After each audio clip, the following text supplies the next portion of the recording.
आता आपल्यासोबत राष्ट्रीय समाज पक्षाचे अध्यक्ष आहेत महादेव जानकर साहेब. गेल्या 20 वर्षापासून ते या देशामध्ये जनगणना झाली पाहिजे या मागणीसाठी ते प्रयत्न करत होते. वेगवेगळे आंदोलन देखील केले होते आणि काल केंद्र सरकारने ही मागणी पूर्ण केलेली आहे. काय सांगताल साहेब, तुमच्या प्रयत्नाला यश आलं. तुम्ही दिल्ली, मुंबईसह अनेक राज्यात तुम्ही या प्रश्नासाठी आंदोलन आणि चर्चा, विविध मेळावे देखील घेतले होते. मी जे आमचं पाठीमागच व्हायला पाहिजे होतं 20 वर्षात, ते झालं नाही. तरी परंतु मी केंद्र सरकारचं अभिनंदन करेन. उशिरा का असेना परंतु हे मिळालेलं आहे. आणि त्या तद्वतच विरोधी पक्षाचं देखील अभिनंदन करेन. का तर त्यांनी बार हा ओबीसीचा मुद्दा पार्लमेंटमध्ये मांडला. मोदीचं प्रथम मी अभिनंदन करतो, मोदी साहेबांचं, आणि नंतर राहुल गांधींचं बी अभिनंदन करतो. कारण हा मुद्दा उठवण्यात त्यांचीही भूमिका मोठी होती. आणि राष्ट्रीय समाज पक्ष मी अभिनंदन करीन मुलायम सिंग यादव, लालू प्रसाद यादव, शरद यादव, गोपीनाथ मुंडे, छगन भुजबळ, या प्रकाश आंबेडकर असतील, कांशीरामजी असतील, या सर्वांचं मी अभिनंदन करेन की ह्या मुद्द्यावर त्यांनी बरेच वेळा आंदोलन केली. आणि माझ्या पक्षानं भारतभर तहसीलदार असेल, कलेक्टर असेल, त्यांना पहिलं निवेदन दिलं. नंतर ह्याच्याबद्दल मला अरेस्ट देखील झाली होती मुंबईमध्ये, दादरला. आणि नंतर आम्ही दिल्लीला जंतर मंतरला बी गेल्या वर्षी फार मोठा मेळावा, 5-10 हजार लोक आम्ही तिथे गोळा केली. त्यामुळं आनंद आहे. फक्त ही जनगणना होताना, कास्ट सेन्सस होताना ते कास्ट कमिशनरच्या माध्यमातून झाली पाहिजे.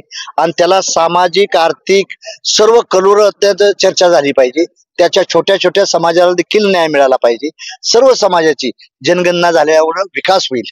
त्या समाजाला किती बजेट द्यायचं आहे, आपण बजेटरी तरतूद किती करायची, या साऱ्या गोष्टीच्या माध्यमातून देशाला डेव्हलप होईल. पण ह्याला टाइम बॉन्ड दिला पाहिजे भारताच्या पंतप्रधानांनी. त्या टाइम बॉन्ड मध्ये हे प्रोग्राम झाला पाहिजे. नाही तर तुम्ही असंच 20 वर्ष लावणार, लेंदी करणार, त्यातून काही मिळणार नाही. आणि जातनिहाय जनगणनेचा जे काल कॅबिनेटने निर्णय घेतला, मी राष्ट्रीय समाज पक्ष मोदी सरकारचं अभिनंदन करतोय. दुसरा मुद्दा की तुम्ही अहिल्यादेवी होळकरांची जी 300वी जयंती आहे ती दिल्लीत साजरी करताय. काय सांगताल, काय नियोजन आहे? आणि आज तुम्हाला 58,000 रुपयाचा आहार मान तालुक्यातून पैशाचा घातला वाढदिवसाने. मला तसं राष्ट्रीय समाज पक्ष स्थापन करायच्या अगोदरपासून मला जे मानणारे जे कार्यकर्ते आहेत, त्यांनी प्रत्येकाने माझ्या वयाच्या 40व्या वर्षापासून 40,000 थैली दिलेली आहे. आज माझं 57 वय झालं, तर 57,000 रुपये देखील ह्या लोकांनी दिलं. आज मी मान तालुका रासभाचं अभिनंदन करेन की 58,500 दिलं. आणि ह्या पैशाच्या माध्यमातून आम्ही वर्षभर पक्ष चालवतो, योजना चालवतो पक्षाच्या दृष्टीने. तो पैसा उपयोग होतो. आज प्रथमतः चौंडीला जयंती मीच चालू केली. चौंडीची जयंती झाल्यानंतर जिथं सरकार येतं तिथं जयंती मी बंद करतो. सरकार स्वतः येऊन जयंती करायला लागले. नंतर मुंबईला 4-5 वर्ष केली. मुंबईला बी मंत्रालयात अतिशय सरकार चांगल्या प्रकारे करायला लागले. आता दिल्लीला आम्ही चालू केले. ज्या दिवशी दिल्लीचे पंतप्रधान अहिल्याबाईची जयंती पार्लमेंटमध्ये करतील, त्या दिवशी मी तिथून जयंती स्टॉप करून मी US ला, अमेरिकेला जयंती घेण्याचा मी प्रयत्न करेन. त्याच्या पाठीमागे आहे की अहिल्याबाई होळकर ही एका समाजाची नव्हती. या देशात सर्व समाजासाठी तिनं काम केलेलं होतं. एवढंच नाही तर पशु पक्ष्यासाठी, प्राण्यासाठी देखील, चिमण्यासाठी तलाव बांधलं होतं, पाणवठं बांधलं होतं. वाटसरूला जाण्यासाठी वडांच्या झाडाची योजना जी रोडच्या कडे जी होती, ती पहिली अहिल्याबाईच्या काळात होती. अहिल्याबाई होळकरनं शेतकऱ्याबद्दल एवढी काळजी घेतली होती की शेतकऱ्याला पीक लावण्यासाठी लागणारं पहिलं जे पेरणीपूर्वी लागणारं पैसे होतं, ते देखील हिच्या स्वतःच्या फंडातून अहिल्याबाईने त्यांना दिलं होतं. मग शेतकऱ्याची एवढी काळजी घेत होती. तिथं गुंडाराज वाढलं होतं, जंगलराज वाढलं होतं. तर तिने ऐलान केलं होतं की ह्या गुंडांचा नायनाट करणारा जो मुलगा असेल त्याला स्वतःची मुलगी देईल. मग आदिवासीचा एक मुलगा त्या गुंडांचा नायनाट केला, त्याच्या मुलाला, स्वतःच्या मुलाला, आदिवासी समाजाला स्वतःची मुलगी दिली.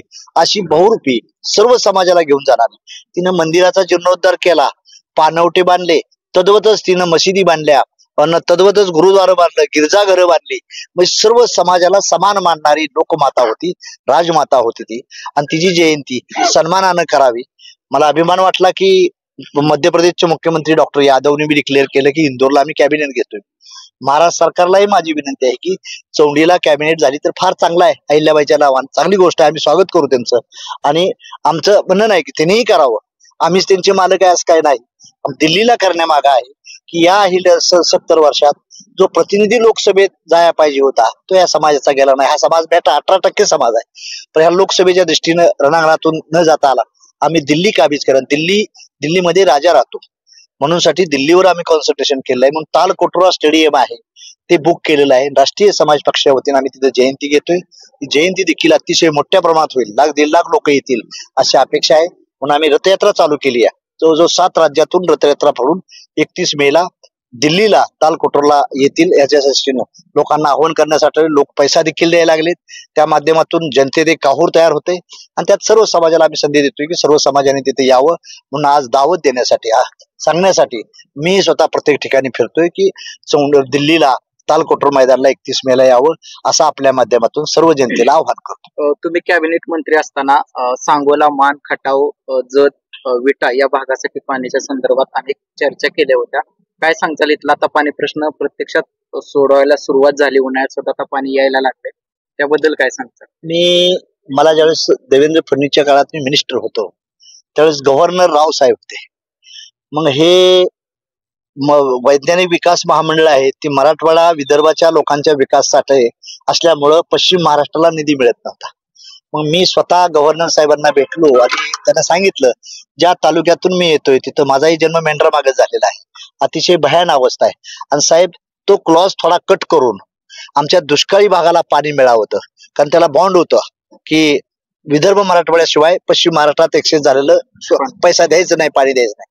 त्यावेळेस राव साहेबांनी देखील, राव म्हणून गव्हर्नर होते तेलंगणाचे, मी मिनिस्टर असताना त्यांनी ती बाजूबाजी मांडली आणि मी ते बजेटरी तरतूद दिली. म्हणजे नुसता मान तालुकाच दिला नाही तर पश्चिम महाराष्ट्राचे दुष्काळी तालुके आहेत, सांगलीतला जत असेल, आटपाडी असेल, मंगळवेढा असेल, सांगोला असेल, मग खटाव मान असेल, या साऱ्या तालुक्यांच्यासाठी त्यांनी ती क्लोज केलं. म्हणजे त्या राज्यपाल साहेबांनी नंतर देवेंद्र फडणवीस साहेबांना विनंती केली, त्यांनी होकार अतिशय पॉझिटिव्ह दिला. सुधीर भाऊ मुनगंटीवारना भेटलो, ते म्हणले मी बजेट द्यायला तयार आहे आणि गिरीश महाजन स्वतः उद्घाटनाला काही ठिकाणी आलते. त्यामुळं माझ्या माहितीप्रमाणे डेडलॉक जो होता, पाण्याला पैसेच मिळत नव्हतं, तो राज्यपालांनी तो उठवला. त्याबद्दल मी राज्यपाल गव्हर्नर साहेबांचं अभिनंदन करतो. त्यावेळेस देवेंद्र फडणवीस मुख्यमंत्री होते आणि सुधीर भाऊ फायनान्स मिनिस्टर आणि गिरीश महाजन जलसंपदा मंत्री होते. पण माझी भूमिका त्यांनी मांडली, ऐकली आणि त्यामुळं डेलडॉक तुटल्यामुळं पाण्याचा मार्ग मोकळा झाला. आज आता कोण सत्तेत झाल्यानंतर प्रत्येकाचं कामच असतं पाणी देणं आणि आम्ही 100 वर्ष पाणी मागत होतो. ते आता कुठतरी आमचा तिथं खालीचा वाटा आहे, पण मला ती सवय नाही की माझं डिजिटल नावाने असल्यावर मला दिल्लीवर राज्य करण्याच्या दृष्टीने आम्हाला जायचं आहे. आज नाही उद्या सत्य केलेलं आहे ते लोकांना समजतं आणि ह्यासाठी पाण्याचा डेडलॉक माझ्याबद्दल विधानसभेत अनिल बाबरांनी भाषण केलंय, जगताप साहेबांनी केलंय, गणपतराव देशमुखांनी भाषण केलेलं आहे.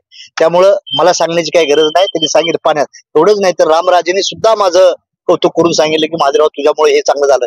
तर गव्हर्नर साहेबांचं मी अभिनंदन करेन की त्यांच्यामुळं आम्हाला इथं वाट मिळाली आणि आज पाणी व्हायला लागले. जे आमदार खासदार सचिव मिनिस्टर आहेत त्यांचं कर्तव्य आहे त्यांनी करावं, तेही करत असतील तर त्यांनाही आमच्या शुभेच्छा आहेत. येणाऱ्या काळात महापालिका, जिल्हा परिषद, पंचायत समिती या संदर्भातली भूमिका काय? सर्व आमचे महाराष्ट्राच्या अध्यक्ष काशीनाथ शेट्टींनी सांगितले की आम्ही जिल्हा परिषद, नगरपालिका, पंचायत समिती सर्व जिंकू हा भाग वेगळा आहे, पण आम्ही सर्व लढवणार आहे. स्वतः या ताकदीवर, राष्ट्रीय समाज पक्ष या ताकदीवर आम्ही लढवणार आहे.